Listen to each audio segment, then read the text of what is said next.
สองอันเพิ่น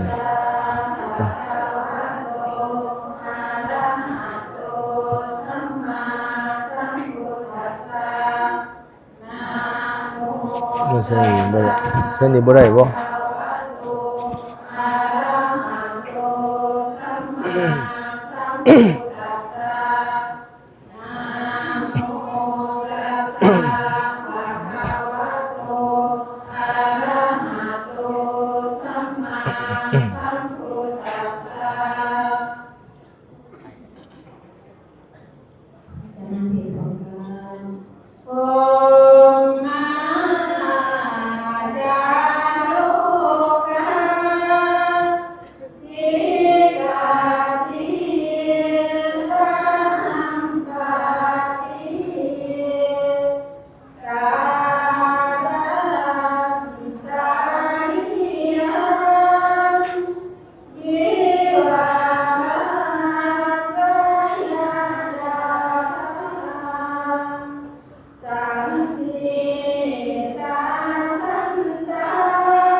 นะโมตัสสะภะคะวะโตอะระหะโตสัมมาสัมพุทธัสสะนะโมตัสสะภะคะวะโตอะระหะโตสัมมาสัมพุทธัสสะนะโมตัสสะภะคะวะโตอะระหะโตสัมมาสัมพุทธัสสะขอนอบน้อมแด่พระผู้มีพระภาคอรหันตสัมมาสัมพุทธเจ้าขอนอบน้อมแด่พระธรรมอันเป็นคำสั่งสอนที่พระผู้มีพระภาคทรงตรัสไว้ดีแล้วขอน้อมไว้แด่พระสงฆ์ผู้ปฏิบัติดีปฏิบัติชอบตามพระธรรมวินัยของพระศาสดาขอกราบนมัสการพระเถรานุเถระแสดงความเคารพนับถือเพื่อนสหธรรมิกเจริญสุขเจริญธรรมมันยังเราสมณเณรเจริญพรเอาตนญาติโยมท่านสาธุชนผู้ใฝ่ในธรรมทั้งหลายต่อไปตั้งใจฟังธรรมกันด้วยความเคารพบนบก็ได้ เสียงก็เปลี่ยนไปจักหน่อยติดโควิดเมื่อคืนเลยเทศไปเด็กๆกินน้ำเย็นถอกไว้มันเลยเย็นกินข้างไปข้าวเดียวคั้นคอขึ้นมาเลยรถไอมือเศร้ากับเทศไป2 ชั่วโมงอยู่วัดสำนักสงฆ์ปงท่าเฮือบ้านบงนาดีเมืองชัยภูทองมือสุดท้ายเศร้าตั้งบาทก็คิดว่ามันสิดีขึ้นมาบัดกลับไปพักหลังจากฉันจังหันแล้วไอขึ้นมาบ่ก็เลยคออย่างแหบเล็กน้อย วัดคู่มือเนี่ยบ่ต้องมีน้ำมูกลงคอโลดแต่ว่าวัดสมคู่มือเนี่ยมันหมักคอมันบ่หมักดังลงกินคอโลด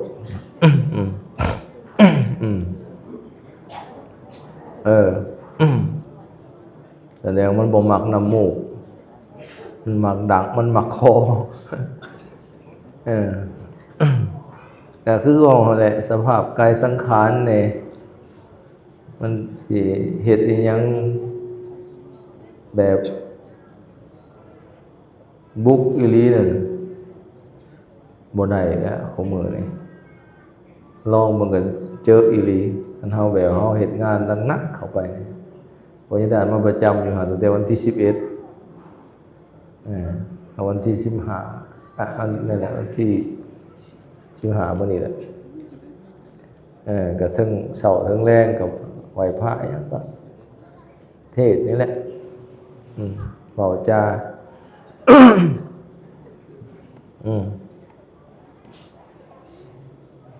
แต่ว่าอยู่ไปแล้วแก่ไปการเวลาหลวงเลยไปสั้นคงไว้ก่อหลวงเลยไปชีวิตก็ใกล้สู่ความตายนะการเวลายอมกลืนกินอายุของสรรพสัตว์และอายุของมันเองด้วยปีเก่าผ่านไปปีใหม่เวียนมาความชราเพิ่มขึ้นอย่าไปหลงว่าจะของหนุ่มขึ้นได้ปีเก่าผ่านไปแม่ใหญ่เฒ่าขึ้นตืมแม่นบ่เท่าใดได้อายุน่ะแม่ย่าอายุหลายปานใดเด้อายุหลายปานใด90เลยโอ้ยังแข็งแรงเนาะโธ่เนี่ยท่านใน60เดิมเอาก้นขึ้นได้นั่งลุกย่ำได้ก็นั่นเองว่าเป็นเองยาหดยามมันพอจังในบทปรุงสังขารเนาะจะลูกก็โอยจะนั่งก็โอยน่ะเหมือนดอกไม้โหยบ่มีเกสรน่ะโอ้ยอย่าไปมันแม่นครับ กี่เห็นผู้เฒ่าลูกยังหัวคอนเพิ่นเดี๋ยวนี้เป็นเองแล้วนะลงเพิ่นบอกว่าเอานั่นนี่ป้าไว้ในหันนั่นนี่ลงพอแพร่ผ่านไปได้บาก็ลงน่ะอาตมาก็เป็นน่ะเดี๋ยวนี้นะเทื่อหนึ่งไพ่ทงยามไพ่เบื้องมันมีผ้าคลุ้มทำไมไพ่เบื้องนี้มันก็สิเห็นง่ายอยู่หาธงบ่นี่หาไปหามาที่ได้บาเจ้าของ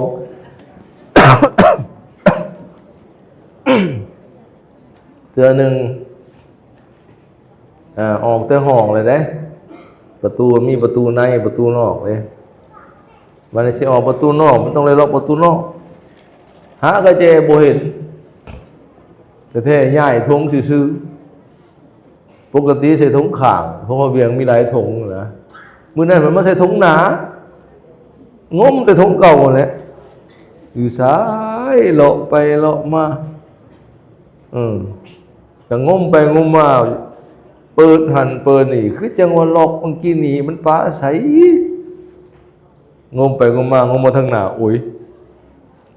เบิ่งก่อนง่ายน้อยเดียวหนึ่งลงแล้วนี่แหละคือยังในบทสูตรเฮาสูตรสังเวคปริกิตนะสัญญาอนิจจาสัญญาบ่เที่ยงเด้เห็นบ่สัญญาแปลว่าความจืดจำความจำได้หมายหู้เสื่อมจืดแล้วก็ลืมเห็นบ่หลงลืมอะไรสัญญาอนิจจานี่ว่าความจริงเลยก็โยงเสธรรมะด้วยแล้วเห็นว่ามันเป็นของบ่เที่ยง จืดอันนี้ลืมอันนี้ไปจืดอันใหม่แล้วก็ลืมอีกนะเราสูตรเราเทศยังกับบ่อยากจือคือเก่าแหละมันเสื่อมนะจือได้ก็ลืมไว้ทีนี้เราได้ง่ายทายทานนะจือง่ายลืมไว้มื้อแรกมาเราได้อยู่มื้ออื่นเช้ามาขาดไปครึ่งหนึ่งนะนอนหลับแล้วหลับออกสิแม่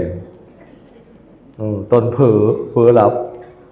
ตื่นมาเราหาไปทางไหนแล้วขาดครึ่งขาดคางกลางไปเลยนะมันเป็นน่ะ ตะกี้จื้อง่ายนานลืมแต่ตอนเป็นเด็กเป็นหนุ่มเป็นหน่อยตะกี้เดี๋ยวนี้จื้อง่ายลืมไวหากเรามันจื้ออยู่ได้เป็นตาสิได้เมื่อแรกบัดอ้าวเลื่อนล่างแล้วบัดนี้ลักษณะนั้นแต่มีพิเศษอยู่น้อยหนึ่งคือขั้นอันใดสนใจแห้ง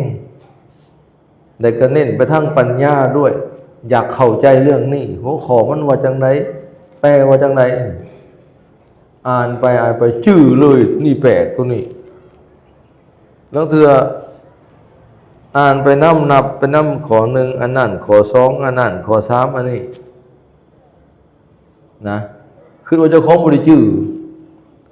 บัดเทื่อหน้ามาบัดสิอยากเทศนึกถึงธรรมะขอนี่หรือเรื่องนี้มานับคืนเอ้ายังจื้ออยู่เฮ้ยนึกว่าลืมไปแล้วนะแบบนี้คงนอนตื่นกลางดึกก็สนใจโอ้ยธรรมะนี่มันแปลว่าหยังน้อขอนี่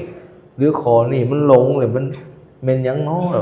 ตื่นกลางดึกก็เปิดมาเบิ่งเปิดหนังสือหรือเบิ่งใน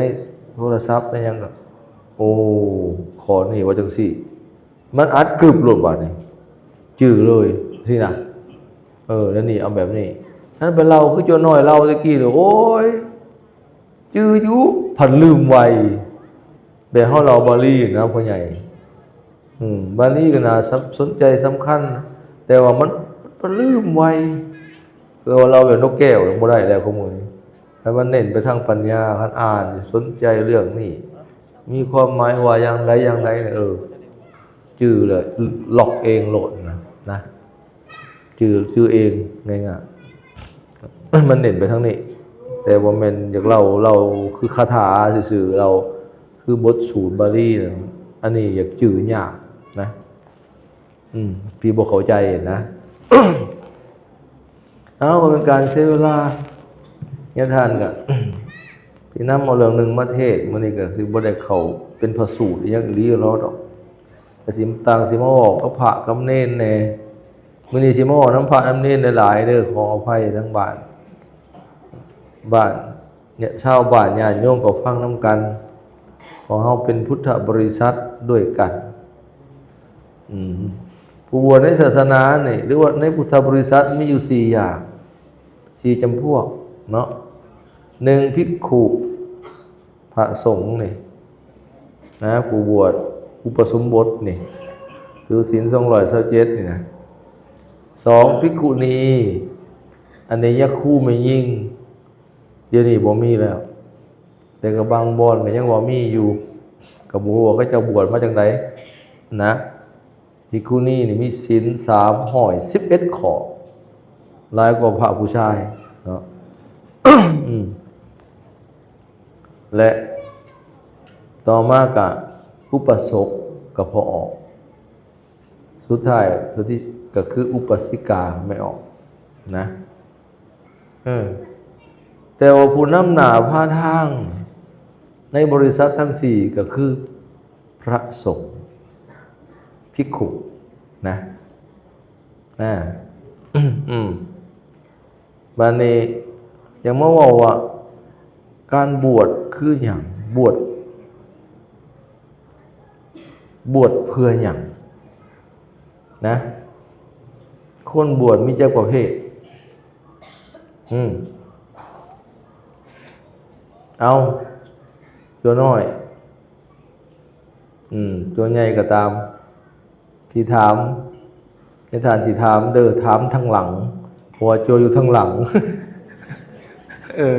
ว่าจะขับไปได้โจอยู่ทางหลังหรือสิเป็นหนาขึ้นผุนหมดนางเทศกับจัวลูกเน้นบวชเพื่อหยัง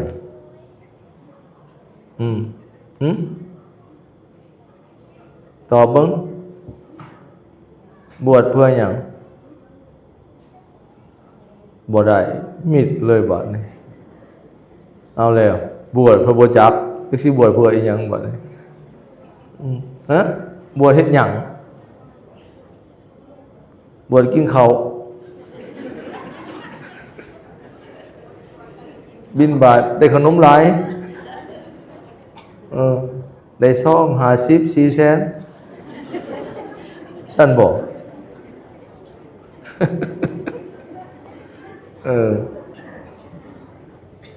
นะเขาว่าบวชนี่ก็พอแปลฟังมาจังหน่อยอาตมาก็บ่เก่งบาลีอย่างบาลีสันสกฤตต้องยกให้มหาเพิ่นองค์ต่อไปมหาต้นมหาพรสวรรค์เพิ่นให้เพิ่นแยกทรัพย์แสงให้เบิ่งคักๆอาตมาบ่เก่งบ่ได้เรียนบาลีแต่ก็ได้อ่านเห็นว่าบวชมาจากว่าปวชะแปลว่าเว้นมดปะมดเว้นจากความประพฤติอย่างฆราวาสหรือว่าเว้นจากการเบียดเบียนซึ่งกันและกันนะทีนี้เฮามาบวชนี่มาเบิ่งลูกเนรแม้แต่การแต่งกายก็บ่คือไทบ้านเห็นบ่ผมก็แท้ออกคิ้วก็แท้ออกนะสุดเฮานี่มีเท่านี้แหละสุดสีเหลืองๆนี่แหละสุดอมตะนี่นะท่านสมัยใหม่เสมอแต่พระพุทธเจ้ายังอยู่กับ3พื้นลักอันนี้มีผ้าคลุมผ้าสังฆาผ้าสบงเป็นว่าไตรจีวรผ้าไตรนะกระต่างชาวบ้านเขารักษาศีลกับลื่นข้าเจ้าจนเป็นจั่วกับศีล10เป็นพระสงฆ์กับศีล227ชาวบ้านเขามีแต่ศีล5 นั่นหรือว่าศีล8เห็นบ่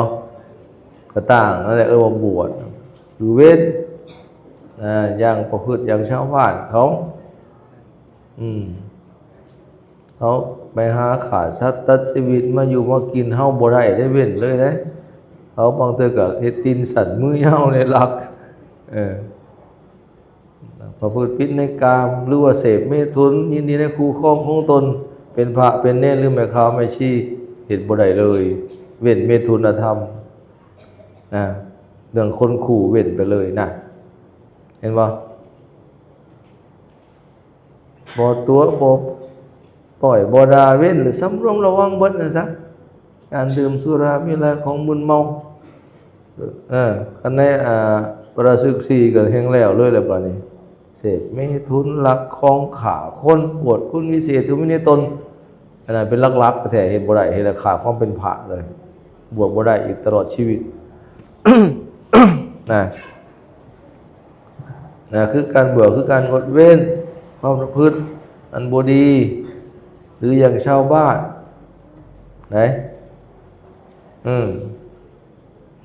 แต่เฮาเนี่ยเป็นคนบ่มีเฮือนชาวบ้านมีเฮือนมีครอบมีครัวมีผัวมีเมีย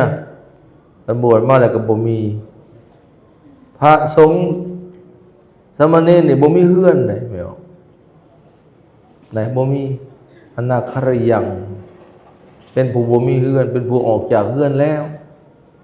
เห็นบ่บ่มีเฮือนได้กุฏิแล้วบางใหญ่นี่กูสิทชคืนเลยเนาะอันนั้นกุฏิของสงฆ์บ่แม่นเฮือนของไผคันใหญ่นี้ก็บ่ได้ขนไปนำก็ไปอยู่หม่องใหม่ก็ป้าไว้นี้นั่นแหละจึงบ่มีเฮือนเห็นบ่ยิ่งเพิ่นไปอยู่ไปบำเพ็ญเพียรในป่าแบกกฎถือบาตรเท่านั้นนั่นแหละบ่มีเฮือน บ่มีอะไรเป็นของตัวเองบ่มีทรัพย์สมบัติบ่มีดินดอนตอนหญ้าเป็นของตัวเองบ่มีอย่างนี้เป็นของสงฆ์บ่แม่นของไผผู้ใดผู้หนึ่งบ่แม่นขององค์นั้นองค์นี้นะวัดว่าอารามกุฏิวิหารศาลาสิมหอแจกองค์ครัวห้องน้ำเป็นของสงฆ์เบิดบ่แม่นของบุคคลบ่มีสิทธิ์สิมางไปโยกย้ายไปบ่ได้สั่นไปก็ไปแต่โตเป่า นั่นคือของสัมภาระส่วนตัวเท่านั้นนะนี่อย่าเป็นคนบ่มีเฮือน น่ะจนเปรียบเหมือนนกไปบินไปหาดูดเอาเกสรดอกบัวโดยบ่ให้ดอกบัวซ้ำเดี๋ยวมันก็บินไปที่อื่นนั่นฉะนั้นบ่ได้ยึดมั่นบ่ได้ยึดติดในเสนาสนะว่าเป็นของเฮา คือบริขารอื่นๆที่เป็นของสงฆ์ก็เอาไปบ่ได้เป็นอย่างนั้นแหละคนบ่มีบ้านมีเรือน บวชมาเพื่ออย่างไรตัวนี้สำคัญต้องรู้จักความมุ่งหมายของการบวชเอาตอบเมื่อลุงเรียนถามกี่บวชมาเพื่ออย่างฮะรักษาศีลบวชมาเฮียนบ่ตอบได้บ่ผิดเด้อบ่ต้องย่านบ่ต้องอายถามกันมันจังบ่เอานอนเฮ้ยกันเทศผู้เดียวบอกไปเฮิงเดี๋ยวขึ้นหลังหนุดพากันกองกดหมดเลยนะอยู่หน่อยอยู่วันอาตมากันเทศประมาณ9 โมง 10 โมงเลยโอ้ยจังไมมันสงบดีหมู่กุจูดกิจีดเคารพดีปัญญานะจัวกับมิแต่เปราะมิแต่บรูเกือบครึ่งตัวครึ่งมิแต่เราถึงนะแถวบ้านเน่าหว่าประตงหลายเลยก็บวชหลายเลยจวดแถวนี้นะ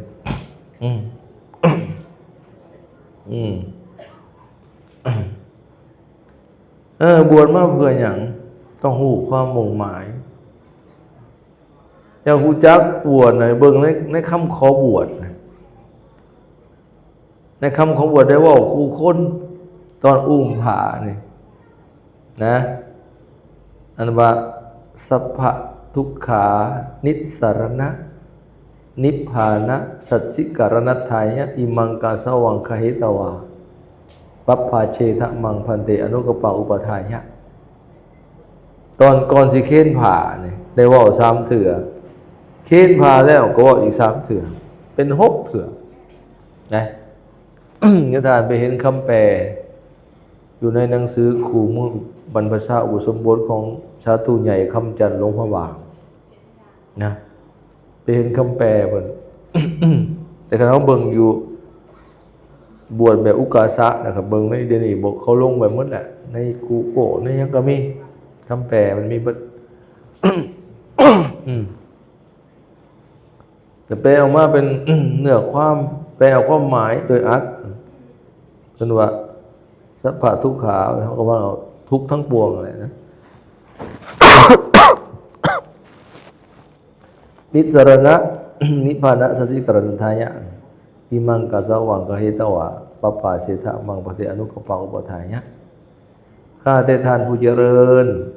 ขอท่านจงรับเอาผ่านี้ยังข้าน้อยให้ได้บวช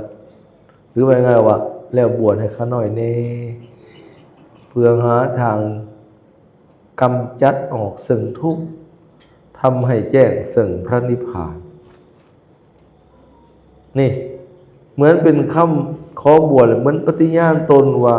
ข้าน้อยขอบวชให้ท่านบวชให้ข้าน้อยเพื่อแสวงหาความพ้นทุกข์แต่ว่าในสภาวะโลกวางคนบอกเลยปัดออกซึ่งทุกข์นะคือปัดขี้ฝุ่นมันแปลแบบพื้นๆนะปัดออกซึ่งทุกข์หรือว่าสำนวนมวลเนี่ยก็กำจัดออกซึ่งกำจัดทุกข์หรือทางกำจัดทุกข์ทำให้แจ้งซึ่งพระนิพพานขันเคนพาอะไรพอขอขึ้นต้องว่าอิมังกาสวังผานี้บัดขอขึ้นบัดเอตังกาสวังนะส่วนคำอื่นคือกันเบิดข้าแต่ท่านผู้เจริญขอท่านจงให้ผ่านั้นแก่ข้าน้อยขอผ่าขึ้นได้บ่เลยยังข้าน้อยให้ได้บวชหรือบวชข้าน้อยนี่เพื่อหาทางกำจัดทุกข์ทำให้แจ้งซึ่งพระนิพพานหัวใจมันอยู่ในนี่หัวใจของการขอบวชอยู่ในนี่มุ่งกับจุดมุ่งหมายของการขอบวชอยู่ในนี่นี่วันนี้เฮามาบวชแล้วเฮาเฮ็ดคือคำปฏิญาณบ่ว่าอยากแสวงหาความพ้นทุกข์นะนี่คันเฮาบ่ได้ตั้งใจประพฤติปฏิบัติในศีลสมาธิปัญญาบ่ได้เจริญในอริยมรรคมีองค์8หรือเจริญสติปัฏฐานเหล่านี้เป็นต้นเฮากับยังบ่ทันถูกทางครับหรือสิ่งใดที่เฮายังเคยยึดมั่น อยากกลิ่นอยากกินอยากม่วนอยู่จังซี่นะสั่งสมกิเลสอยู่จังซี่มันก็บ่ถูกทางแล้วบ่แม่นทางก็หาทางกำจัดทุกข์แล้วนะแสวงหาลาภสักการะเกียรติยศชื่อเสียง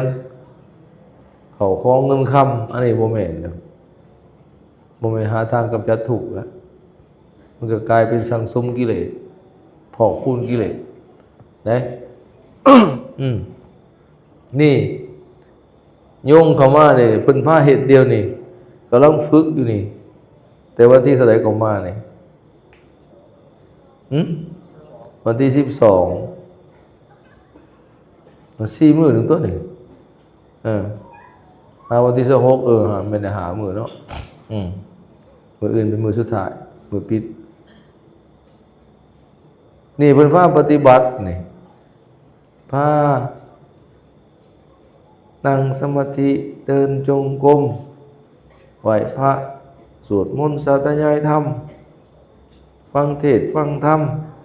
สนทนาธรรมนี่แหละปฏิบัติเพื่อคัดเก่ากิเลสเอาเวลาเนี่ยตอนนี้พระองค์เฮียนแล้วบ่ได้พักเลยเนาะเอาต้นบริเสียงที่สองบริเสียงหรือเสียงแล้วโอ้เสียงแล้วนี่เอามาให้ประพฤติปฏิบัติธรรมวัดอุมาของวันที่18นี่ก็อบรมเราเรียนม.ต้นหลัก19เป็นมือเดียวกันบ่นึกว่า21บ่นั่นม.ปลายก็สิเอาไปอบรมกรรมฐานคือกันนี่ตอนนี้มาเพิ่นคุ้มเข้มเรื่องการเล่นการไปการมาโทรศัพท์ยังก็บ่ให้เล่นหลายหรือบ่ให้เล่นเลยให้มีเวลาปฏิบัติหลายๆให้นั่งสมาธิให้เดินจงกรมอบรมจิตใจให้สงบจากกิเลสจากนิวรณ์นี่เด้จังซั่นเฮาต้องเห็นโทษมันโดยเฉพาะเรื่องกามคุณนี่เดี๋ยวนี้โอ้ยเครื่องปรุงแต่งกามนี่กามคุณหาเพิ่นมันหลายโลกมันพัฒนาทางวัตถุเป็นวัตถุนิยมสมัยนี้สร้างขึ้นมาสิ่งเครื่องใส่ไม้ซอยสารพัดเขาเบื้องนั้นหนึ่งก็อำนวยความสะดวกให้แก่การเป็นอยู่การดำรงชีวิตแต่เบื้องด้านหนึ่งก็สร้างความมอมเมาให้แก่คนให้หลงไหลในวัตถุกามนะวัตถุกามมันมีเนี่ยกามที่ผ้าให้หักให้ไข่ผ้าให้หักซักให้ไข่นะมันมีอย่างไหน หูเสียงกลิ่นรสโผฏฐัพพะนี่5 อย่างนี่คุณของกาม5 อย่าง1รูปงามๆ2เสียงมวลๆ3กลิ่นหอมๆ4รสแซ่บๆ5สัมผัสนุ่มนวลอันนี้แหละสัตว์มันหลงอยู่นี่นะเห็นบอกเขาอยากได้อันนั้นอันนี้เครื่องใช้ไม่ซอยไปเลาะตลาดเขาห้างซุปเปอร์มาร์เก็ตมินิมาร์ทอีหยังก็อยากได้นี่แต่แนวหล่อใจเนาะไม่ออกเนาะไม่ออกแล้วแห่งช็อปเก่งไม่ออกนะช็อปปิ้งเขาใจเก่งน่ะอย่างเลาะตลาดโอ้ยอันนั้นก็คักอันนี้ก็งามอันนี้ก็อยากได้อันนั้นก็อยากมีกิเลสขึ้นตรงนี้ทานมันจะไปเข่าดอกบิ๊ก2บิ๊ก4มันก็จะเอาไปเข่าโอ้ยอันนั้นก็คักอันนี้ก็คักแต่บ่มีเงินซื้อกิเลสขึ้นตัณหาขึ้นอยากได้บ่น่ะแต่แนวมันว่าแนวหยั่วยวนส่วนให้เกิดค ความอยากความกำหนัดพอใจบ่ได้มาแต่ทั้งเพศทั้งอันนั้นได้ห่างกายอย่างเดียวเลยวัตถุหรือวัตถุกรรมหรือว่าแม่นหมดวัตถุที่น่าฮักน่าใครน่าพอใจแม่นหมดบ่ได้มาแต่ห่างกายชายหญิง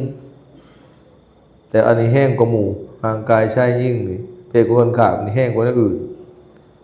แต่วัตถุสิ่งของเป็นยังเป็นเครื่องเฮ็ดให้เฮาหลงไหลได้ยกตัวอย่างจ้อนคำว่าใกล้ๆนี่เป็นอย่างคู่มือนี่ที่ทุกคนต้องมีเลยเหมือนปัจจัยที่หาแล้วคู่มือนี่เป็นอย่างเล็กน้อยก็มีผู้ใหญ่ก็มีแม่ขาวก็มีจัวน้อยจัวใหญ่เนี่ยคู่เนี่ยทานก็มีเป็นอย่างกันดิกำลังถ่ายทอดอยู่นี่นะโทรศัพท์เห็นปะ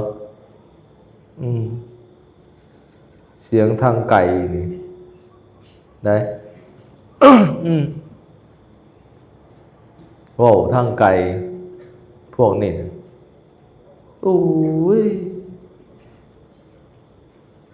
เมาแท้ๆอยู่ในนี้มีจักอันในการมาค้นหาเนี่ยมีจักอัน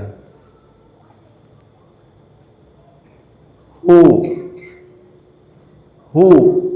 กับเสียงเท่านั้นเลยฮู้งามๆบ่งามก็มีสลับผัดฮู้นะฮะนะเสียงมวนบ่มวนอยู่ในนี่เบิดแต่ว่าคือว่าแหละคันสิ่งที่พอใจคนเฮามันก็หาแต่ฮู้งามๆกับเสียงมวนๆนั่นแหละนะสองอย่างเท่านั้นเลยหั่นนะก็ปุ้ยไปใช้เห็นแต่อย่างไปน้ำทางไปเมื่อไหร่เมื่อหน้าก็ยังบึ่งนั่นนี่นะอยู่ใช้กับเบิ้งเพื่อก็เป็นเคลียอาหารอยู่นั่นแหละ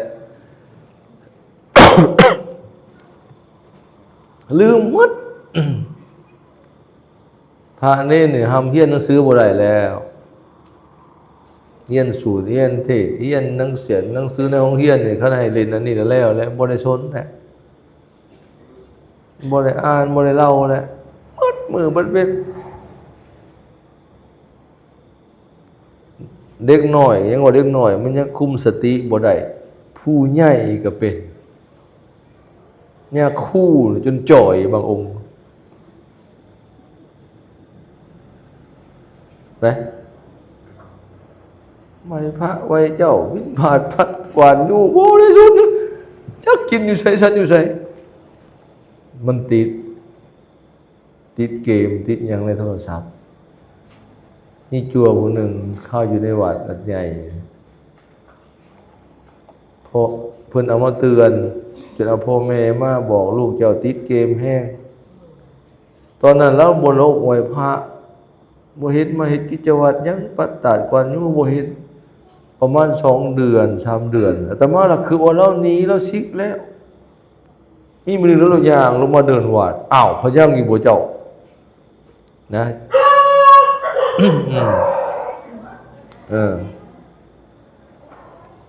ย่างมาแล้วถือโทรศัพท์2 หน่วย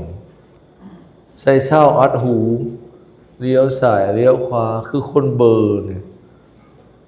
เอ้าเจ้าเพิ่นยังอยู่บ่ถามเลยโดยเป็นหยังคือจ่อยแท้คือคนติดยาติดเกมบ่โดยเราก็ยอมรับเลยมอบให้เจ้าคณะเพิ่นศึกษาอบรมตื่มเด้อสุดท้ายก็เอาพ่อแม่มาก็เลยคอยบอกบ่ได้แล้วเจ้าคณะเพิ่นก็ยอมแหละฉะนั้นแล้วก็บ่เปลี่ยนแล้วบ่สนบ่วนเลยแล้วเล่นโทรศัพท์ทั้งเว้นทั้งคืน เอามืออยู่เฮือนซะถึงเจ้าศึกษาอบรมเอาแล้วเขาว่าลาสิกขาไปเห็นบ่สนยังเลยให้ว่ายังก็อย่าบ่ตอบถอยเทียมความบ่หายบ่ด่าหักบ่สนบ่เปลี่ยนลินะเมื่อยแล้วก็นอนหลับอยู่หั่นจักกินหยังอยู่ไสบ่จัก ถ้าเกิดขอเงินพอเงินแม่มาซื้อมีซื้อนั่นซื้อนี่มากินก็เละนี่เห็นบอกบนขนาดแต่สองอย่างได้ในหันมียังหู้กับเสียงสมมุติถ้าเขาหักเหตุขึ้นมาได้เท่านั้นโทรศัพท์มีกลิ่นหนูสันจักสิว่าได้เนาะไปยาไปข่าวหูบกดใส่มีมาปั๊บตัวออกมาใส่หูดังมีกลิ่นไวๆออกมามันสิบ่เลียโทรศัพท์ผมเนาะเฮ็ดได้เด้เอาบรรจุโมเลกุลกลิ่นมันไว้ออกได้เด้ใครเขาสิเฮ็ดมื้อหน้าได้เด้กดใส่ลาบตัวออกมากินลาบกดใส่หูตะมะฮุงหอมกุ้งออกมามันสิบ่ดมโทรศัพท์ลิ้นยุดโอ้ยขนาดบ่ได้มีกลิ่นยังดมลองเถื่อมันก็คืองามแท้พุ่นว่าไปดมในจอมันนั่นนะนั่นแหละแต่อันนั้นแหละคือวัตถุกรรมมันเป็นเครื่องยั่วยวนจิตใจสร้างขึ้นมาแล้วก็มันหลงไหลมัวเมาเองทั้งที่มนุษย์เป็นผู้สร้างแต่สุดท้ายมนุษย์ก็ตกเป็นทาสมันเองเห็นบ่เฮ็ดขึ้นมาแล้วเป็นทาสของมันน่าสังเวชนี่คือคักเด้ทั้งนั้นตัวเองเป็นผู้สร้างแล้วสุดท้ายตัวเขาเป็นทาสมันบัดจนมันยอมจนเงยหัวบ่ขึ้นนะทุกน้องนั่นแหละไปเล่นไปเบิ่งนะนั่นนี่ให้ระวังเนาะดังนั้นสิ่งใดที่มันพาให้เกิดกิเลสนะเฮาอย่าไปสั่งสมอย่าไปมัวเมาหลายคันซั่นเฮาก็ละกามบ่ได้เฮาก็ละกิเลสบ่ได้เฮ็ดให้สิออกจากทุกข์ได้เด้อครูบาจั่วของเด้อโรงเรียนเด้อนะต้องระวังนะจังสิทรงบอกเพื่อหาทางกำจัดทุกข์แต่แท้มันก็สะสมกิเลสสะสมกองทุกข์เฮ็ดได้สิพ้นจากทุกข์จักเทื่อนะจังซั่นถึงว่าเอ้าจำเป็นแหละตามยุคตามสมัยแต่ก็ต้องรู้จักเวลาเรียกว่าเล่นหน่อยเบิ่งหน่อยทำกิจวัตรให้หลายๆเฮียนให้หลายๆตื่นดึกลุกเช้าไหว้พระเจ้าสวดมนต์เจริญเมตตาภาวนาปัดกวาดอาวาสวิหารลานพระเจดีย์บิณฑบาตเลี้ยงชีพรักษาผ้าคล้องหรือว่าผ้าไตรจีวรตัดแท้ผมแท้หนวดตัดเล็บหับศีลลงอุโบสถศึกษาพระธรรมวินัยอุปธรรมปฐาครูบาอาจารย์พิจารณาปัจเจกทั้งสี่อยู่ปริวาสกรรมเป็นพระสงฆ์ก็เฮ็ดให้มันถือตามกิจวัตร10นะอันนั้นได้เดินหน้าที่เอาเดิมบวชมาเพื่อปฏิบัติเพื่อขจัดขัดเกลากิเลสอาจารย์ศรีษะอาจารย์รับว่าเพื่อศึกษาปฏิบัติเผยแผ่จื่อเอาตัวนี้หัวใจมันเด้อบวชมาเพื่อศึกษาหยัง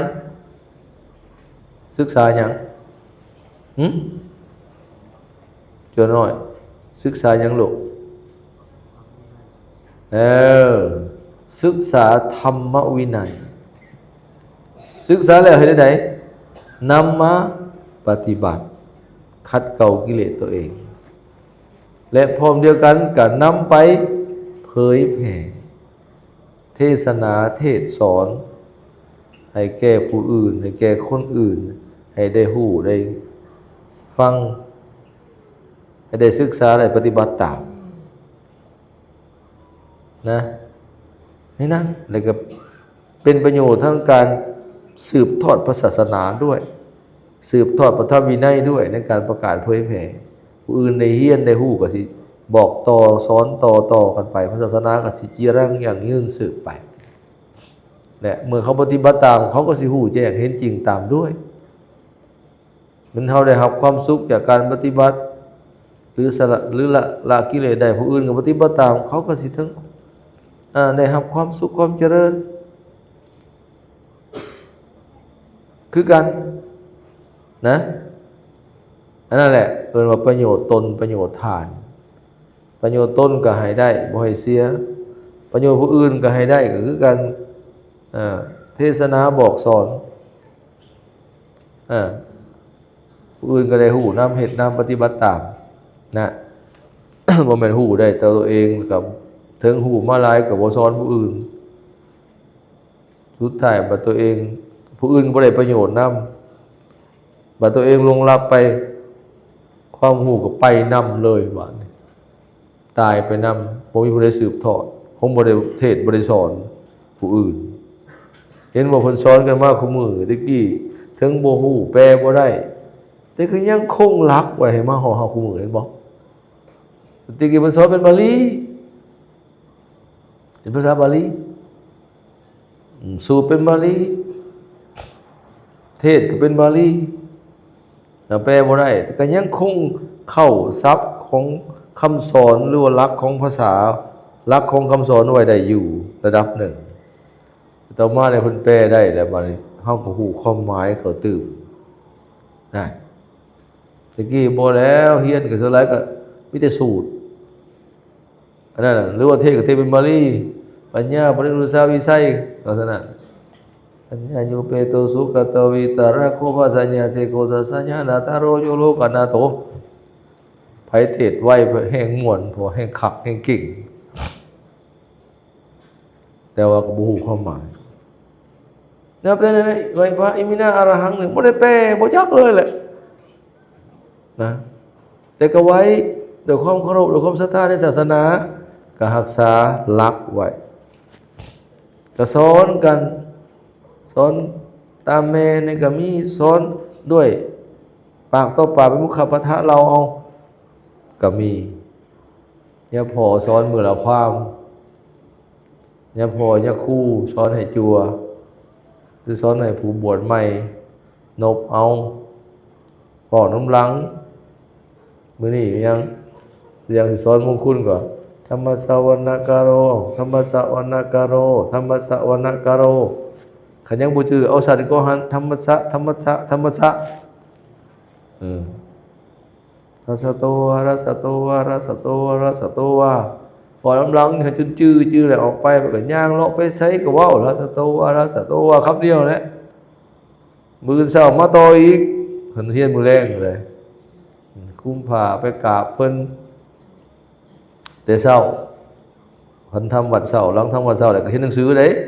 โจรโตวโจราสโตวอะไรเพิ่นฟังเอาเราขึ้นเบิ่งราสโตวราสโตวชื่อแล้วเอาจอต่อเด้อมื้อนี้เด้อโจรโตวโจรโตวเราชื่อแล้วเสื่อมกันราสโตวโจระยังบ่ชื่อเอามาอีกโจรโตวโจรโตวจนชื่อเสื่อมกันได้แล้วเอากราบไปโหปานนั้นจบบทอีหยังก็ได้มงคลพาหุงมาติกาได้เบิดนั่นเลยก็เฮียนนอกไปนั่นก็ธรรมจักเราแม่นั้นกุศลญาสมิงอภิธรรมนั่นอันนั้นได้หลักบาลีแต่บ่ได้คำแปลบ่ความหมายยังดีเด้เห็นบ่แต่สืบนั่นแหละทายทอดบอกสอนกันจังสืบศาสนามาฮอดเฮาบางพระสูตรในสมมงคลนี่มงคลสูตรนี่อันนี้คำสอนพระพุทธเจ้าคงแท้ได้นี่นะอาเสวนาจะภารานังบัณฑิตานันจะเสวนาปูชาจาปูชาดิยานังมงคล38นะก็บ่ได้แปลแต่มีแต่สูตรแล้วก็เอาภายมงคลเน่งเข้าผ้ามงคลให้มันไหลเข้า4ถ้วยนะแล้วก็เอาสูตรแล้วก็มาลูบหัวน้ำมันน้ำยืนอยู่ดีมีแห้งแต่บัดนั้นก็ยังสืบทอดกันบอกสอนกันมาจนเท่าเฮาคู่มือนี่ที่ได้แปลได้แล้วหูความหมายแล้วนั่นบ่เสียแล้วก็ตรงนี้นั่นน่ะสืบทอดหลักคำสอนในศาสนาแต่เฮาบวชมาเพื่อศึกษาปฏิบัติแล้วก็เผยแผ่นั่นเด้อต้องเข้าใจหน้าที่อันนี้บวชแท้เฮียนแท้ปฏิบัติแท้ ได้รับผลแท้จื่อเอาเด้อ1บวชแท้2บ่จื่อซับเฮียนแท้เพิ่นพาเว้าอยู่บ่นี่ลูกฮะเนนปฏิบัติแท้ได้รับผลแท้จื่อไว้เด้อตอนคืนมาอย่างหนึ่งพอน้ำกันบวชแท้บ่โลภบ่ต้องอายดังๆเอ้ายังบอก1 ไม่เอาก็บอกนำบ่ได้ให้จั่วได้ขึ้นใจนำแน่1บวชแท้2ปฏิบัติแท้3แล้วก็ไม่เฮียนกันมั้ยเอาใหม่1 2เฮียนก่อนขามแล้ว1เอาใหม่บวชแท้เฮียนแท้ปฏิบัติแท้ได้รับผลแท้จื่อเด้อมีจักแท้นี่ฮึ4แท้เนาะ4แท้1บวชแท้2เฮียนแท้3ปฏิบัติแท้4ได้รับผลแท้จื่อเอาเด้อนะบ่แม่นบวชลิ้นเฮียนลิ้นปฏิบัติลิ้นตกนรกลิ้นบ่ได้เรื่องนะ พวกเฮาเนี่ยคันยังบ่ได้ดวงตาเห็นธรรมเนี่ยยังเป็นปุถุชนอยู่จะเป็นพ่อออกแม่ออกพ่อขาวแม่ขาวเป็นจัวหน่อยจัวใหญ่ยะคู่ใหม่ยะคู่เก่ายะคู่เฒ่ายะคู่หนุ่มยะทานยะเธอยังก็ตามคันยังเป็นปุถุชนบ่พ้นอบายเลยผ่าเหลืองๆหัวโลนๆขาวๆนี่ค้ำประกันบ่ได้คันยังเป็นปุถุชนอยู่ยังมีโอกาสตกอบายทุกขติวินิบาตนรก 100% นะอย่าไปหลงไหนอย่าไปหลงดีใจเจ้าของเด้เฮ็ดเพราะไอ้แยะนี่บ่ได้เด้คันยังละสังโยชน์บ่ขาดเป็นปุถุชนคันเฮ็ดดีเฮ็ดชอบปฏิบัติต่างอยู่ในศีลมีสมาธิพอประมาณมีศีลพอประมาณบ่บริสุทธิ์นะยังบ่ได้บรรลุว่าซั่นง่ายๆซะได้บ่ไปเกิดในสุคติได้เกิดในสวรรค์แต่อบายยังปิดบ่ได้ถ้าบาปกรรมตามท่านก็ตกอบายได้ตกนรกได้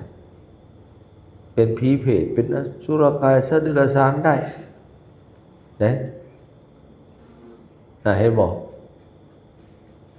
คันพูดไว้ดวงตาเห็นธรรมได้บรรลุธรรมเผอิญว่าเป็นผู้เข้าสู่กระแสแห่งพระนิพพานเป็นผู้ปิดประตูอบายได้แล้วบ่มีความตกต่ำเป็นธรรมดา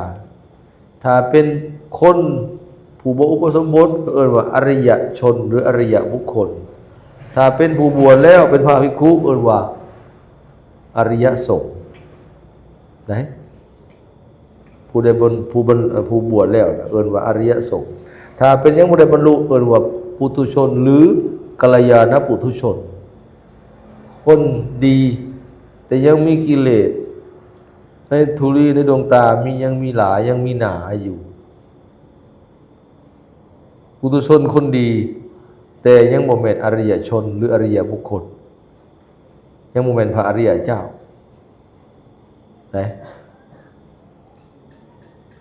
นั่นญาติโยมก็เข้าถึงได้ไม่ออกพอออกนี่คันสิออกง่ายแห้งง่ายกว่าคันเข้าใจเพราะถือแต่ศีลห้าเท่านั้นยังบริโภคกามแต่ว่าศีลห้าบริสุทธิ์ได้คันเป็นพ่อออกไม่ออกบ่รู้ศีลห้าเลยได้นี่พระโสดาบันน่ะพระตางสิได้บาดนี่เฮ็ดจังได๋ก็บ่รู้ศีลห้า สิมีคนมาสื่อจากโจมอ้อยสิให้เงินหลายๆให้คำหลายๆให้เป็นเศรษฐีกระดุมพี่ให้เป็นเจ้าผ้าเจ้าแผ่นดิน ให้เจ้าลวงสินขอหนึ่งในหาขอนะขอได้ขอหนึ่งคอยสิให้เฮ็ดบ่เอาเพราะอันนั้นเป็นทรัพย์ภายนอกเพิ่นบ่มันว่าคันบรรลุแล้วมันเป็นอัตโนมัติบ่มีผู้ใดมาซื้อจ้างจอบอ้อยคมคูคมเฮงให้เพิ่นลวงได้บ่มีเอาปืนมาจี้หน้าผากแล้วก็เจ้าบ่ลวงบ่เฮ็ดผิดศีล5แล้วก็สิฆ่าเจ้าทิ่มก็จำเป็นเชิญแต่บ่ลวงเพราะอันนั้นคือมันอัตโนมัติเลยศีลบ่ต้องบังคับศีลบ่ต้องข่มอีกต่อไปบ่ต้องข่มบ่ต้องระวังว่าย่านศีลขาดบ่คันบรรลุแล้วบ่ได้ระวังว่าย่านศีลขาดบ่มีคำว่าย่านขาดเพราะมันจะบ่ขาดเลยนี่อัตโนมัติเลยเห็นบ่คือบ่มีเทวดามารพรหมใดๆมาทำลายศีลเพิ่นได้นี่ข้อบรรลุธรรมมันต่างอยู่บ่นี่บัดนี้การมีศรัทธาอย่างมั่นอันบ่ไหวในพระพุทธพระธรรมพระสงฆ์3ข้อแรกนี่พระโสดาบันน่ะมีความเหลื่อมใสอันบ่หวั่นไหวในพระพุทธ1 2มีความมีความเหลื่อมใสอันบ่หวั่นไหวในพระธรรม3มีความเหลื่อมใสอันบ่หวั่นไหวในพระสงฆ์4มีศีลบริสุทธิ์ศีล5อันนี้ก็เป็นเครื่องพยากรณ์ได้แล้วว่าเฮามีความเป็นสัตว์เดรัจฉานสิ้นไปแล้วหมดไปแล้วความเป็นเพศเปตวิสัยพ้นแล้วความเป็นสัตว์นรกพ้นแล้วนะ อบายภูมิทั้ง4ปิดแหละเนี่ยอสุรกายไปนี่เป็นผู้มีความตกต่ำเป็นธรรมดาเป็นผู้เที่ยงแท้จะตัดสหูหรือว่าบรรลุสัมโพธิในวันข้างหน้าอย่างแน่นอนพวกนี้บ่ตกต่ำบ่ถอยหลังมันจะเจริญขึ้นไปสู่มรรคผลเบื้องสูงขึ้นเป็นสกิทาคาอนาคาอรหันต์อย่างแน่นอนจะท่องเที่ยวในวัฏสงสารเนี่ยผู้ลองเป็นมนุษย์หรือเทวดาอย่างสะบ่เกิน7ชาติก็จะถึงความเป็นพระอรหันต์หรือนิพพานอย่างแน่นอนนะอย่างสั้นเขาจะไปถือว่าลิ้นในเด้อบ่แม่นธรรมดาเด้เบิ่งเขาบอกเนี่ยคือง่ายแต่เฮ็ดบ่ได้ง่าย เห็นบ่เฮา คือศีล5ตัวอย่างสิแหละญาติโยมนี่มีผู้ใดเนี่ยมีศีล5บ่หลวงจักดีมีบ่แม่ออกพ่อสีมือข้าน้อยบ่ได้ลวงจักขอแต่หึงเลยว่าซั่นมีบ่สีมือเบิ่งแม่ใหญ่นอนนั่นบ่ได้ขาดสัตว์แต่หึงแล้วบ่ได้รักของผู้ใดแต่หึงแล้วบ่ได้ไปลวงเกินออกใจสามีภรรยาผู้อื่นอีกแล้วบ่ได้ตัวไผอีกแล้วตัวลูกตัวหลานตัวผู้ใหญ่ผู้น้อยบ่ได้ตัวอีกแล้วตัวหลินตัวอีหลีก็บ่ได้ตัวแล้วบ่ได้กินเหล้าเมายาจักเทื่อแต่หึงแล้วได้บ่มีจักคนน่ะเห็นบ่บ่ขอได้ก็ขอหนึ่งเนาะมันขาดเนาะนั่นฮะตัวหลานแน่ตัวคือเก่าเนี่ย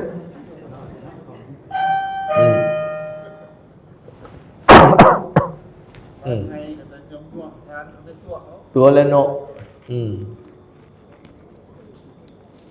พอไปเมื่อไหร่เมื่อหน้าเหรอแม่มาแล้วบ่แต่ยังบ่ทันได้มาตัวแล้ว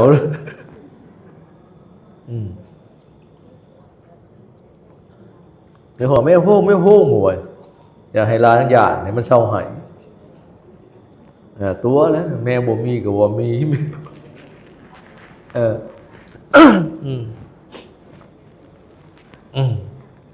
นั่นมันมีนิทานอยู่ไหนนิทานนั่นมีพอออกคนหนึ่งเป็นได้ไปหาไปหากินไปหาลาเนื้อนี่แหละแล้วลงป่าลงดงไปแล้วไปเขาเมื่อบางบดนิทานเด้อปรัมปรานะ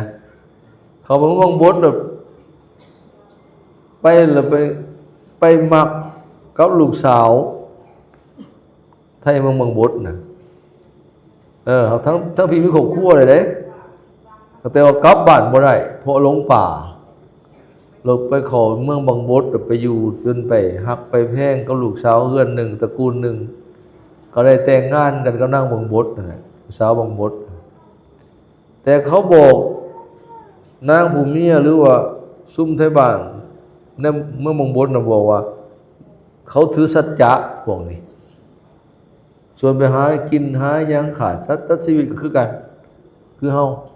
แต่เขาถือศีลห้าที่เข่งที่สุดคือบ่ให้ตัวนะตัวหน่อยตัวหลายก็บ่ได้ได้เขาก็ไปหาอยู่หากินคือกัน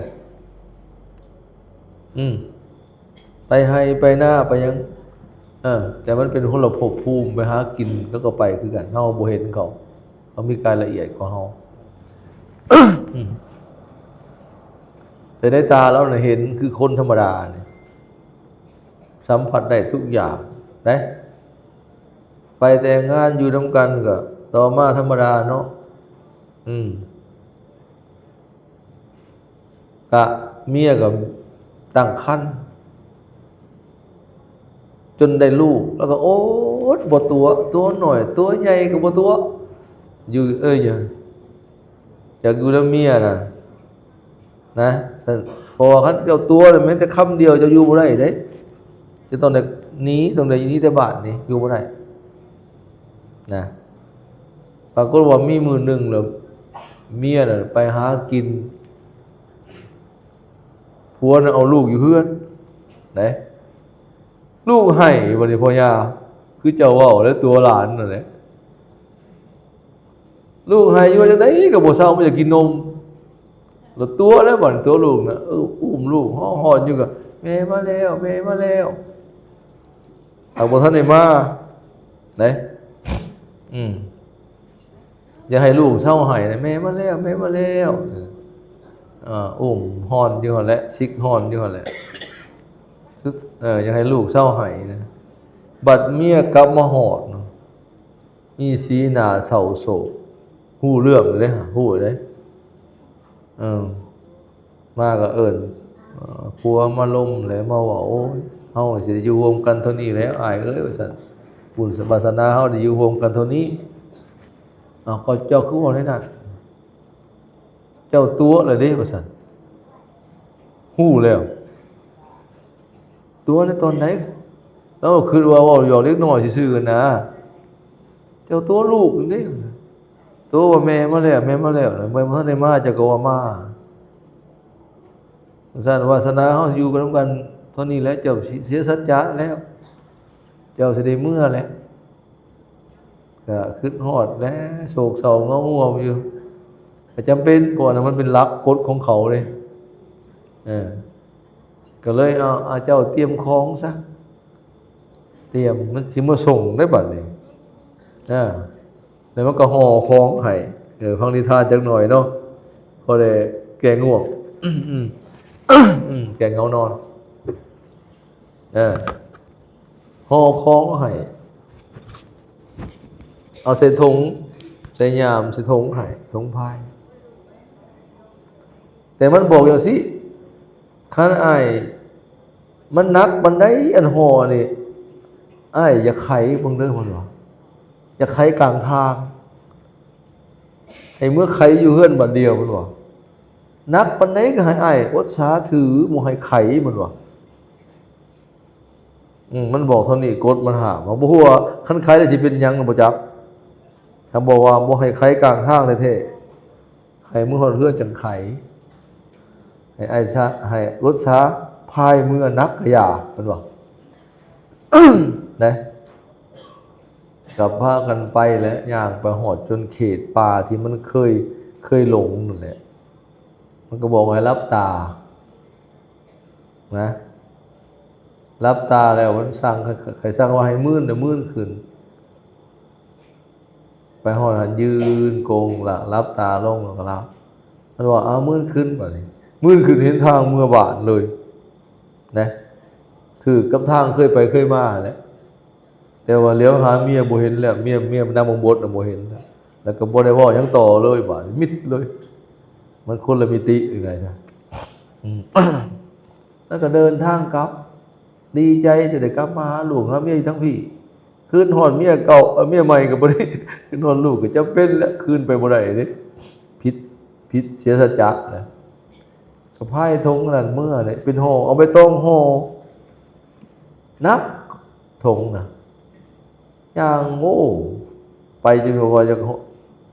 ข้าวมือของผู้เขาป่าเขาผู้เนี่ยไปหาป่าอาหารร้านนึงตะกี้เดินเมื่อยเมื่อกลางทางนะเมื่อยนะมันอีหยังคือนักในธงนี่นะนี่คนมันเสียสัจจะอีกแล้วเห็นบ่เลยมาไขเบิ่งไขห่อใบตองนะไขเบิ่งเลยมันขี้มินมิตรขี้มินเป็นหัวคือขี้มินขึ้นนี่แหละหัวใหญ่ๆอยู่เป็นแง่งเป็นยังเลยโอ้ยมันสิอึดปีสังขี้มินอยู่เฮือนเลยเอาขี้มินให้คุณว่าเอาของบ่อึดบ่อยากให้คุณว่านึกจะให้เมียใหม่คุณก็บ่ได้ได้บัดนี้เอาขี้มินให้สิมีประโยชน์ปีสังมันสิอึดปีสังอยู่เฮือนว่าสินะโลนฮักเอาแง่งนึงเด้บีเอาแง่งนึงเอาแง่งนึงอันเก่าใหญ่มันทิ่มหัวใหญ่มันอุ้ยเอาขี้มินให้แล้วก็ห่อเอาเงี้ยตัวเรือในเมื่อแต่สิทงเมื่อห่อเรือนก็โอ้ยลูกเมียเห็นแต่บ้านแต่เมืองโอ้ยเดี๋ยวนี้ไปใช้แต่เป็นปีหนึ่งว่าเจ้าตายแล้วคนกับไปกับมาหุ่มมาทำข่าวแล้วก็เล่าเรื่องเล่าทุกพังลงป่าลงดงไปเหตุการณ์ที่เกิดขึ้นในตอนนั้นพอแล้วแล้วเรามาไขเบิ่งบัดนี้จกถงมาเบิ่งไทยบาทนี่ยังก็เลิกล่าถามข่าวกันพอสมมาพอควรเลยมาไขเบิ่งอันฮอกิมินที่เรือถือมานะหลุดเป็นคำต้นคำเลยมัดแง่งนะครับเป็นคำเลยป๊าดเสียดายวันนี้เล่นขึ้นไปหาบอลทิมนะทิมคิมินนะทิมหัวใหญ่มั้ยนะบ่เห็นเลยนะแล่นกลับไปเมื่อยซื่อๆบ่เห็นนะเห็นบ่มนุษย์มนามันบ่มีสัจจะเห็นบ่มีมาเอาอีกแล้วมันบอกก่อนช่างนักช่างหนาอย่าไปไขก็อดบ่ได้ไขได้คำน้อยเดียวจมเสียดายบ่เห็นบ่ น่ะยังดียังได้อยู่ยังเอาไว้เนี่ยก็เป็นโยนทีมเบิร์ดแฮงบ่ได้จักดีนะนี่อันนี้เรานี่เรื่องให้ฟังมาประกอบหน่อยนึงแต่ซั่นแหละเฮาทั้งหลายเนาะต้องเบิ่งนำกันเด้อเดี๋ยวนี้ศาสนาเฮารวมการนานมากที่จังได๋เดี๋ยวนี้ทานออนซ่อนมาเห็นพระไม่เห็นจั่วน้อยจั่วใหญ่หลายเดี๋ยวนี้ก็รู้สึกว่ากรรมมาบวชก็มีหลายอยู่วัดอบมาเนี่ยก็80กว่าจั่วน้อยหลายกว่าคือว่าใหญ่ทานก็30-40รู้สึกว่ามีเน้นหลายแต่ข้อสำคัญว่าอันนี้ควรศึกษากันในเรื่องครูอาจารย์เฮาเด้อสิปรึกษากันได้ว่าเฮาสิศึกษาอบรมเขาได้สิมีวิธีการในการอบรมบ่มสอนเขาสอนสูตรสอนเทศธรรมวินัยให้เขาเจ้านี่นะให้มันได้อีหลีนี่เฮาสิมีวิธีได้ป้อนข้อมูลดีๆให้เขาเนี่ยมันสมองอ่อนๆนี่นะที่เขามาแล้วนี่นะเขามาบวชแล้วนี่มันดีเลยนี่นะ แล้วเฮาสิสอนคือเขาได้ความรู้ใดทั้งธรรมวินัยนี่สิมีวิธีการจังไดสิใช้สูตรบูฮานมาใส่ก็ดีเด้เราก็ปากอันนี้ฝากไว้ให้ครูบาอาจารย์เฮาหาวิธีหรือเรียกว่าขยันขันแข็งในการสอนอีกคือเฮาสอนในโรงเรียนนี่กับแม่นี่บ่ได้โทรก็ปากเลยอันมีปึ้มเฮียนมีปึ้มอ่านดีเป็นเครื่องช่วยที่ดีเป็นหลักฐานที่แน่นอน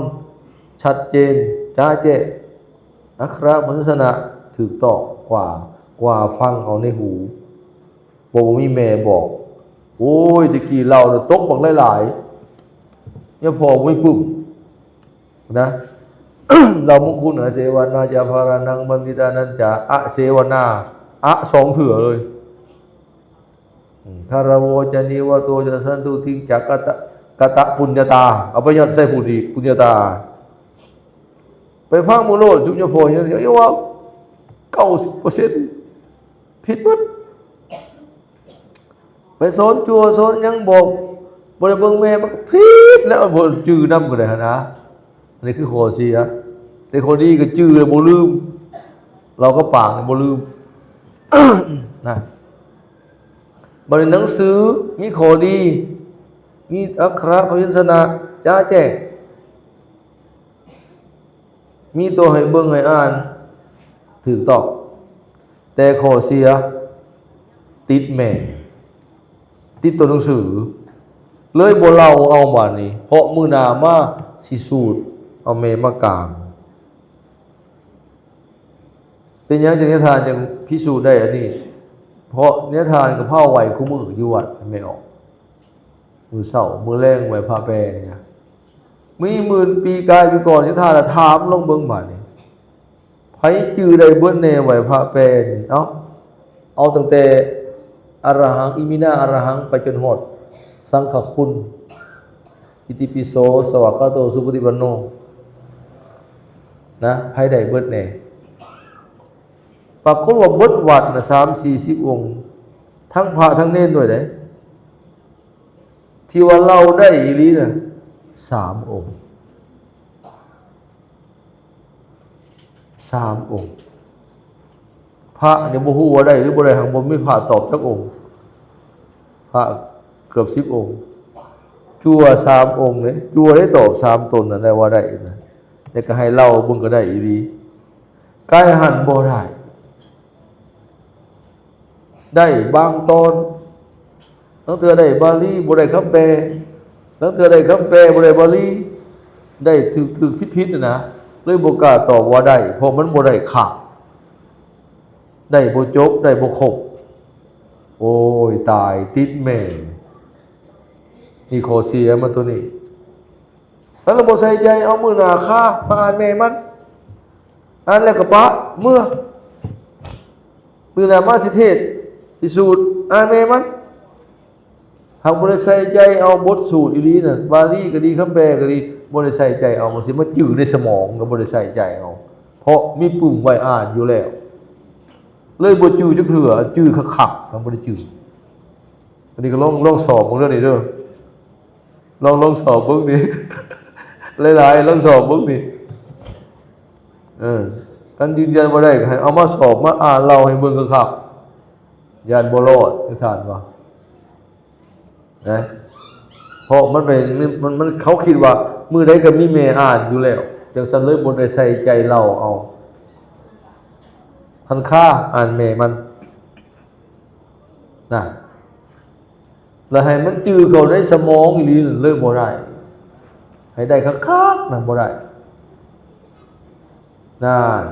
แต่ว่าเฮาเราเอาเป็นบาลีนี่อันนี้เฮามีส่วนได้เปรียบอยู่เพราะจื้อมาแล้วบาลีเลิศมาเอาเล่าแต่คำแปลมันใส่บาดนี้ข้าเจ้าเลยมันต้องได้จื้อ2 อย่างจื้อทั้งบาลีและคำแปลบาลีเพิ่นบ่ได้เล่าบาดนี้ผมอ่านกับแม่มันคำแปลก็อ่านกับแม่มันเลยบ่ได้จื้ออีหลีในสมองแม่เอาไปเป็นคือกันเป็นบ่นี่พ่อใหญ่ เป็นคือกันเอาไหมให้สิมาสอบนี่ถ้าสิลองสอบเบิ่งว่าเราให้เบิ่งดูให้ได้คักๆได้อิติปิโสภะคะวาเพราะเหตุอย่างนี้อย่างนี้พระผู้มีพระภาคเจ้าอรหังเป็นผู้ไกลจากกิเลสสัมมาสัมพุทโธเป็นผู้ตรัสรู้ชอบได้โดยพระองค์เองวิชาจรณะสัมปันโนเป็นผู้ถึงพร้อมโดยวิชาได้จรณะได้บ่บอกจนทอดพุทโธภควาติแต่พระครูโตได้เป็นผู้มีความจำเริญจำแนกทำสั่งสอนศาสตร์ดังนี้สวากขาโตภควตาธัมโมพระธรรมเป็นสิ่งที่พระผู้มีพระภาคเจ้าตรัสไว้ดีแล้วสันติติโกไล่ลงดูได้บ่บอกเน่เห็นบ่ไปเอาจุ้ยก็บ่ได้นั่นเอาเด้อบ่นี่เอาเด้อบ่นี่ไปสอบใหม่เด้คุณแม่ในดวงจันทร์บ่ได้เบิดบ่เลยได้คักอีหลีบ่เน่เห็นบ่หัวบ่เต็มร้อยแล้วนี่เห็นบ่นั่นท่านไปสอบใหม่เด้ท่านขนาดได้กับแม่ตลอดเลยบ่แสดงว่าติดแม่บ่ติดพ่อติดกตัญญูขนาดติดแม่มันโอ้ยนะน่ะนี่เราต้องเฮียนในเฮาสิในซั่นเฮาสิในใดเฮาสิศึกษาอบรมบ่มสอนให้ลูกหลานที่เข้ามาแล้วนี่เพิ่นเปรียบเหมือนผ้าขาวนี่เฮาสิเอาสียังมาย้อมให้มันจบมันงามสิปลูกฝังศีลธรรมให้เขาแนวใดสูตรเทศธรรมวินัยให้เขาแนวใดนี่อันนี้โอ้เฮาต้องได้คิดต้องได้หาวิธีได้คนคิดหรือว่าทุ่มเทอีหลีได้เสียดายนะเข้ามาแล้วเสียดายจะได้เกิดสิกขาลาเพศไปก็บ่ได้หรืออยู่ไปก็บ่ได้บ่คักบ่แน่นะสูตรก็แบบมาแปะพุ่งบ่นำซื่อๆน่ะอาศัยผู้ใดผู้บ่ได้ก็เพราะว่าปากติงนำซื่อๆได้บางวังตอนน่ะโอ้ยอาตมาเห็นบ่ว่าตั้งแต่ชั้นจั่วเลยยะคู่แล้วบวชหลายพรรษาแหละอยู่วัดใหญ่ตะกี้นำกันน่ะอย่างนี้เป็นยะทานแล้วยังอยู่พุ่นน่ะอยู่ทั้งเวียงจันทน์อยู่ทั้งนะสูตรนำกันน่ะแล้วสูตรขึ้นต้นได้หมดแต่ว่าบัดต้นกลางๆมันคือบ่แจ้งนั่งเฮียงกันใกล้ๆกันนี่นะขึ้นต้นหันก็ได้แล้วก็เอาแต่ต้นๆเนี่ยบัดต้นเดินกลางเนี่ยอาศัยหมู่ไปแล้วก็บ่ซื่อๆน่ะตัวอย่างว่าพุทโธสุโธเนาะพุทโธสุโธนะโวพานะโลว่าสิน่ะอันคำขึ้นกับคำถ่ายดังทั้งกลางบ่มีเห็นแต่ปากติงไปของมันสุดคู่มือมันก็จื้อแล้วต้นขึ้นต้นลงนะมันจื้อแล้วมันได้ยินอยู่คู่มือแต่หางต้นกลางน่ะบ่ได้บาดสิเห็นคักๆไปสูตรขึ้นบ้านน้ำกันไปสูตรคนไปสูตรมัตติกาคนตายเราเป็นหัวหน้าของเราภาษาเก๋กว่านี่อาตมาลองลงมานั่งใกล้กันไปสูตรกุศลานี่แหละกุศลาธรรมะแล้วก็ขึ้นแล้วเราเป็นหัวหน้าเนาะตั้งนะโมกุศลาธรรมะกุศลาธรรมะอภัยกตาธรรมะตอนนี้เฮาก็ต่อแล้วหับส่วงบุญก็สูตรไปบัดเฮาเศร้าหายใจเราฆ่านะธรรมดาตัวเป็นหัวหน้าก็ต้องพาผู้อื่นต่อแล้วเฮาเจ้าของเป็นหัวหน้าต้องครึ่งได้แม่นบ่เฮาเป็นผู้ร้องเฮาก็อยากหายใจกันได้มันสุดเลยดิโดนหายใจบ่ได้ดอกมิดง้อคุณง้อพี่จังสิเพิ่นน่ะเอาแล้วบาดโตลงครึ่งเอาสั่นบาดนี้คือสิจบปาดเมื่อยขนาดเลยโตก็ยันลงพอถูใครในรอดหายใจบ่ได้เพิ่นนึงมิดโลเพิ่นน่ะต่อบ่ได้ของเราบ่ได้นะโอ้เป็นแนวนี้สู่มงคุณติบาดนี้มันเมื่อยบัดมาแต่ภาษากระจูเก่าแล้วมาแต่ภาษาแล้วขึ้นเฮือนเลยเห็นดิอันจูไปนำแล้วก็ทำบ่ได้บัดนี้ตายเลยจะคงแก่ผู้เดียวบัดนี้นะ หายจังไดบ่เนี่ยเมื่อยแล้วเว้ยมันยาวเนาะกว่าสิจบย่านลงกับปานนั้นสาธุขึ้นมาโตก็บ่ลงจบเจือถูไทยไปจนจบสุมงคุณก็ได้หายหายใจบ่ได้มิดโลดเอาแหละนะรถขึ้นแต่ต้นให้ซื่อๆเมื่อพระหูเทวาแล้วก็ได้ขึ้นต้นพระหูเทวาบ่เดินก่อนไปทั้งกลางแล้วเฮาโลดหยุดหายใจย่านลงต่อไม่โอ้ยนะอันน่ะนี่อันนี้มันบ่ได้เห็นบ่ว่ายพระเฒ่าอาจารย์ค้ำสื่อแล้วศิลวัตรแล้วประคุณอารมณ์ห่อนเลยอุ้ยเราว่าแบบทิมๆหายเสียหายกินข้าวสุกเสียข้าวสารแล้วโอ้ทุเราบอกเลยเรามาจมไปประทานงอนพี่เนี่ยคู่อันนั้นบวชเฮิงซื่อๆเรื่องยาทานบ่ได้พี่สั่งเราของเราประจานเก่าเราจื้อบ่ได้เราฮู้จักได้ผู้ใดได้บ่ได้นะแล้วก็เบิ่งแล้วก็นั่งใกล้ๆหรือนั่งนบแล้วก็ฟังอยู่นะเนี่ยคู่สมบูรณ์นี่จบนะเอาไว้เนี่ยคู่นี่เรายอมทนหายทนงอนเนี่ยคู่ซุมนั้นน่ะจั่วโอ้ยบ่ได้เราบวชเฮิงซื่อๆเราจะไปฟ้องให้ท่านงอนโอ้ยนะไอ้สั่นเลยไอ้สั่นตั้งใจเฮียนเด้อลูกเด้อเฮียนแบ่งเวลาอย่าไปเล่นหลายนะเอาบวชมาบ่แม่นมากินข้าวชาวบ้านละๆเด้ไอ้สั่นเป็นอีนะบริโภคเด้บวชเป็นหนี้เด้กินเป็นหนี้เด้เนาะแต่ที่แน่นอนก็คือออกมาแล้วเฮาบ่ได้ปิดอบายได้เฮาบวชนั่นคันเฮายังบ่ได้บรรลุธรรมนะยังเป็นปุถุชนอยู่นะสั่นก็ตั้งใจศึกษาตั้งใจปฏิบัติตั้งอยู่ในศีลกินในธรรมคือเพิ่นบอกเลยกิจวัตรทั้งหลายเนาะตั้งใจศึกษาเราเรียนสูตรเทศธรรมวินัยนั่นแหละสิสมค่าคำเขาก็เจ้าซั่นโอ้ยบ่ได้แล้ว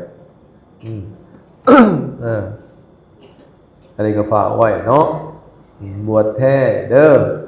เรียนแท้ปฏิบัติแท้ได้รับผลแท้หรือว่าบวชมาเพื่อยังเพื่อศึกษาธรรมวินัยแต่ก็นำมาปฏิบัติขัดเกลากิเลสตัวเองพร้อมด้วยกันก็ไปประกาศเผยแผ่บอกสอนผู้อื่นศึกษาบวชมาเพื่อศึกษาปฏิบัติเผยแผ่นี่จื่อไว้เด้อคันเผยแผ่บ่ได้ก็ปฏิบัติตัวเองดีก็ยังเอาเฉพาะตนได้ก็ยังดีนะถึงเฮาเฮียนหน่อยเผยแผ่บ่ได้เทศบ่ได้บอกบ่เป็นทางวาจาก็เอาการปฏิบัตินั่นแหละเอาตัวเองมันรอดก็ยังดีรอดจากกิเลสนะแต่เฮากับหรือว่าได้ถึงฝั่งขึ้นนิพพานมันก็ดีนะมันก็สมว่าเฮาได้บวชเพื่อบำเพ็ญสมณธรรมเพื่อขัดเกลากิเลสนั่นแหละเพื่อหาทางออกจากทุกข์นั่นแหละการทำบรรลุธรรมเนี่ยมันแน่นอนมันเข้าสู่กระแสแห่งพระนิพพานแล้วอันนั้นบ่ตกต่ำแหละได้บรรลุมรรคผลขั้นสูงอย่างแน่นอนเราบ่ต้องสงสัยแต่ยังเป็นปุถุชนอยู่ ยังเวียนว่ายตายเกิดในวัฏสงสารนับชาติบ่ถ้วนแล้วยังบ่พ้นอบายแล้วนะน่าญาตินั่นคือคักแล้วเพิ่นเปรียบปุถุชนนี่เหมือนคนเหมือนเต่าตาบอดลอยในกลางมหาสมุทรได้บ่เห็นมองบ่เห็นฝั่งบ่เห็นฝาหรือคนตาบอดเนี่ยบ่เห็นหน้าบ่เห็นหลังเลยยังบ่เห็นฝั่งเลยปานนั้นเด้เหมือนเฮาออกไปกลางมหาสมุทรบ่เห็นฝั่งเลยออกไปนอกๆคุณบ่เห็นเลยจักทางใดกันตะเวนตกตะเวนออกเบิ่งตะเวนเท่านั้นเบิ่งตะเวนน่ะเป็นเกณฑ์ตะเวนขึ้นทางนี้โปโลขึ้นมาแต่น้ำก็ไปตกข้างนั้นก็ตกปุ้มลงน้ำก็เป็นตะเวนตกพอหูทิศนั่นนั่นแหละนั่นตะเวนนั่นแหละทิศเหนือทิศใต้แต่ว่าก็บ่เห็นฝั่งเห็นฝาฉันใดปุถุชนผู้ยังบ่ทันได้ดวงตาเห็นธรรมบ่ทันได้เป็นพระอริยเจ้าก็เหมือนกับบุรุษผู้ลอยอยู่กลางมหาสมุทรนี่น่ะจะต้องท่องเที่ยวในวัฏสงสารนับชาติบ่ถ้วนนะ และแน่นอนก็คือบุคคลอบายนี่น่ายากนะเอาสมควรกับเวลาเนาะฝากไว้เท่านี้อย่าทานแสดงมากก็เป็นยาวพอสมควรขอยุติเพียงเท่านี้ในท้ายที่สุดนี้ขออำนาจคุณพระรัตนตรัยบุญกุศลใดนะครับสังสมผมไว้จงมาเป็นที่เจ้าที่เพิ่งมาปกป้องคุ้มครองให้เราพระสงฆ์สมณีและญาติโยมทั้งหลายให้ปราศจากทุกโศกโรคภัยไข้